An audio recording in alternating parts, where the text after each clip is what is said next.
In software, churn is a major problem. People leaving your company, subscribers leaving, and you lose all that revenue. But did you know that you can prevent churn with great sales? I'm not kidding. If you sell right, you can prevent churn. You can decrease your churn. It's a big help. Here's how it's going to work.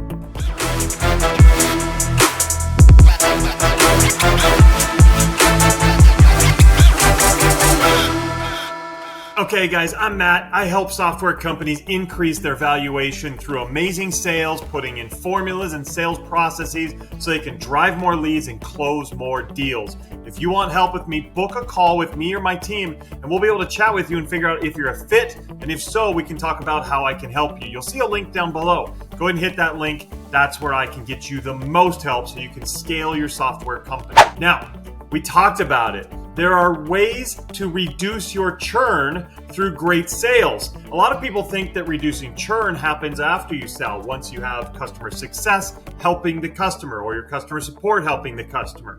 Well, yes, you've got to have great support, great success in order to make sure that your customers stick around. However, there are ways you can reduce your churn, how you can minimize or even eliminate churn through great sales. We're going to talk about 3 of them today.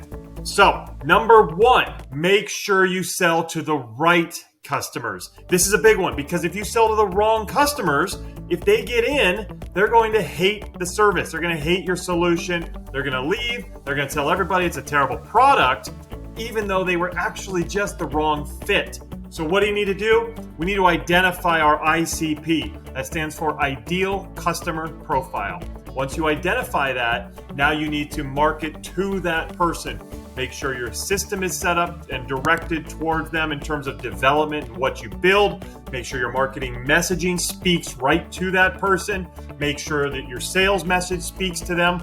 Once you get that idea of who your right customer is, it starts to line up. Everything starts to feel much better in terms of what you're spitting out and what you're marketing so that that person feels like this is the right tool for me.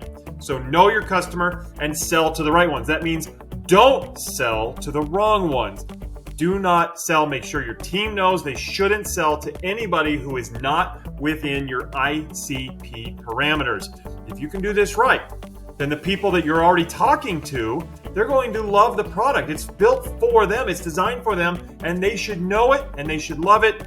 So one great way to reduce churn is sell to the right customers.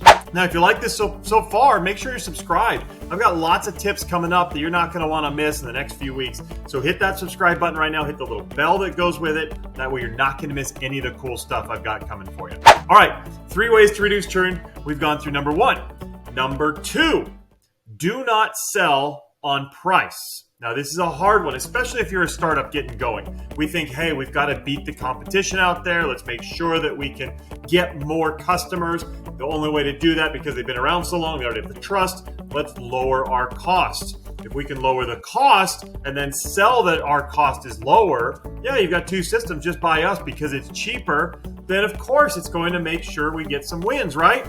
Well, yes, you probably can get some wins that way. However, those wins you get are not going to be paying you enough to actually be able to fund your scale. You're not going to be able to hire the right people or get the right systems in place or get the right infrastructure. Lots of problems can happen if you don't price appropriately. But we're not talking about that. We're talking about churn. What if you get somebody in at a low price? Can that hurt your churn?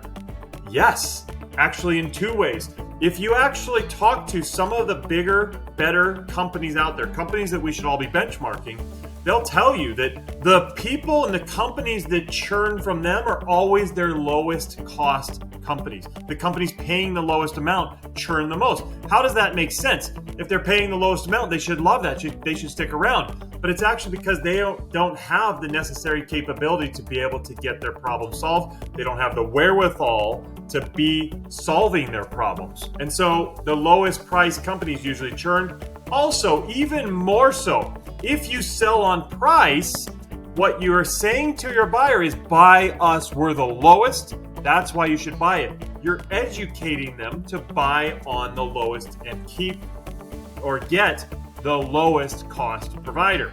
There's a problem with that. As you get more and more, you're going to get more customers. You're going to go up market, meaning you start selling to bigger customers at more dollars.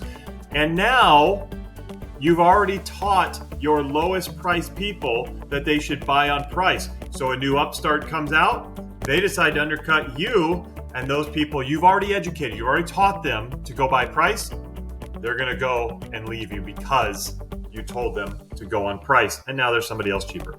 So do not sell on price. If you do, you're going to increase your churn. It's not a good thing. Yes, you can be lower priced. Don't sell on the lower price. Don't tell them to buy it because of the lower price. Tell them because of all the value that you're getting out of it. All right. So there's two. Now, if you like this so far, hit the like button. That will help me. It's going to make sure that this video gets shown to other people, and it's going to show me this is the type of thing that you want, so I can give you more stuff like this. All right, we're 2 down. Last one coming up. The last one is do not sell vaporware. Now, vaporware is a term that I have for selling something that you don't actually have built yet, and it's easy to do. I totally have done this before lots of times. I've been burned by this lots of times. Selling vaporware is when you know a new feature is coming out soon, and you know you want to talk about it because they asked about it and they're wondering if you have it and you don't want to lose this deal. You're so excited about it. And so you say, yes, it's coming. It's going to be here in a month or 2 months or 6 months.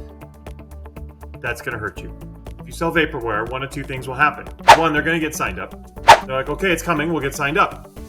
Well, then it doesn't come. And then the development delays happen. And QA, it didn't go well in testing. And so things happen. And all of a sudden, it's not 1 month, it's 5 months. And it's not 5 months, it's a year. And now they're very upset because you told them it's coming and now it's not here and they quit. You just killed your churn. Another thing that could happen is they don't sign up. If you tell them, hey, it's going to be coming, then they'll just wait till it comes. And again, delays happen and they keep waiting. All of a sudden, another one comes by and they say, hey, this looks good. And they take that other system. So do not sell vaporware. Don't sell anything unless you have it in the system.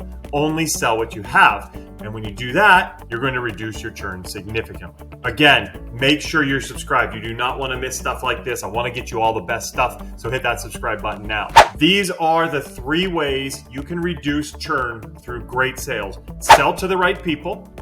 Don't sell on price, and don't sell vaporware. If you're doing those things, you're going to be selling great value products that deliver a lot of great solution to the perfect customers. I hope this helps you. Once again, if you want me to help you further, I can work with you personally and make sure that your entire sales process is dialed in and nailed. Hit that button and the link down below. That way you can book a call with my team. Let's see if you're even a fit. Let's see if I'm a fit for you. We'll go from there. This is Matt Wolach. Take care. Good seeing you. Bye-bye.